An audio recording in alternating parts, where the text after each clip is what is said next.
So we'll revise that previous one. So we had superior vena cava, which is formed by two brachiocephalic veins fusion. It's having intrapericardiac and extrapericardiac part, which at last is draining into right atrium. So to this, before it's draining into right atrium, it's having a tributary, that is our azygos.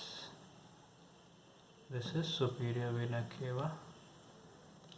These are your brachiocephalic veins.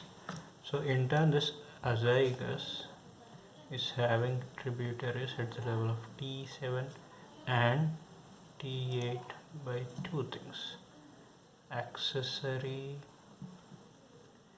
hemiazygos and hemiazygos. So how is this azygos formed? Right subcostal vein and right ascending lumbar vein. This is most commonly. Other ways it's formed from the posterior part of inferior vena cava. Same way, the hemiazygos vein is formed by left subcostal vein and left ascending lumbar vein.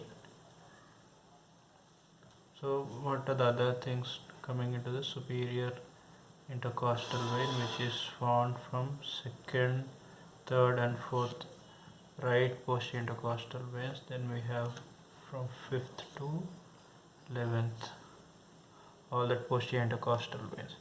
To this accessory hemiazygos, we are having from 5th to 8th, 5, 6, 7, 8. And here hemiazygos 9, 10, 11. 12th one is this left subcostal, and then we have this left ascending lumbar. So here one more thing we need to know is there is a chances applied aspect in this is there are chances of the superior vena cava getting obstructed at 2 points. One is above this. Suppose this is where this azygos vein is draining into the superior vena cava, so there will be obstruction above the drainage of azygos vein and below, or else the block may be below the opening of azygos vein. Suppose the block is here, so the blood from your upper limb and the neck region, head and neck region and your upper limb can't drain into your right atrium if this part is blocked. So how that again goes back to the right atrium? So one of the branch going or tributary, one of the tributary to this brachiocephalic vein is internal thoracic vein. So this internal thoracic vein is having tributary from anterior intercostal vein, which in turn is which is having anastomosis with which is having communication with the posterior intercostal veins. So this posterior intercostal veins are in turn draining into azygos. So what is the pathway followed now? Whenever there is a block in the superior vena cava above this point where this azygos vein is draining into that, so blood goes in this way. From this it goes back to internal thoracic, from the internal thoracic into anterior intercostal, and from this communication between the anterior intercostal and the posterior intercostal, it's draining back into the azygos vein, and then in turn it's coming back into the superior vena cava below the obstruction, and at last it's draining into right atrium. The next thing is, if there is a blockage below the level of the opening of azygos vein, so this entire thing, the venous blood from your upper limb, head and neck, and even from the thoracic wall is unable to go into right atrium, then what is other pathway.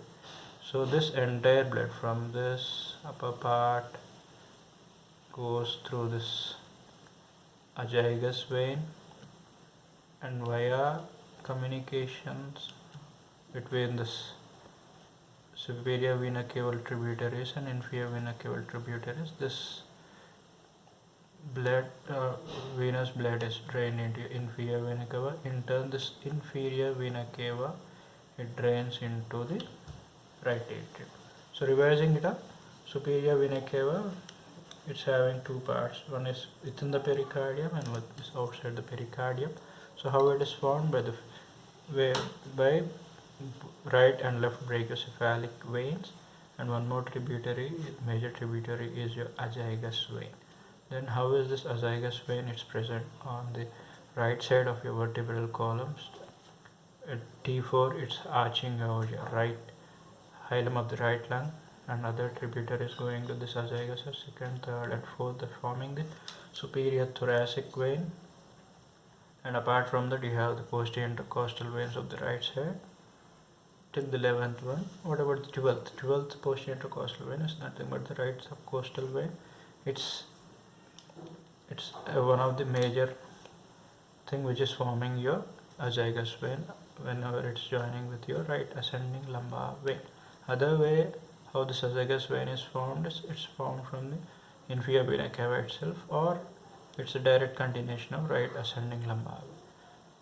This again in turn is having two tributaries. One is accessory hemiazygous and hemiazygous. Hemiazygous again is formed similar to this lower half of your azygous system, that is your left subcostal with left ascending lumbar, and other tributaries posterior intercostal veins of the left side from the 9th, 10th and 11th intercostal.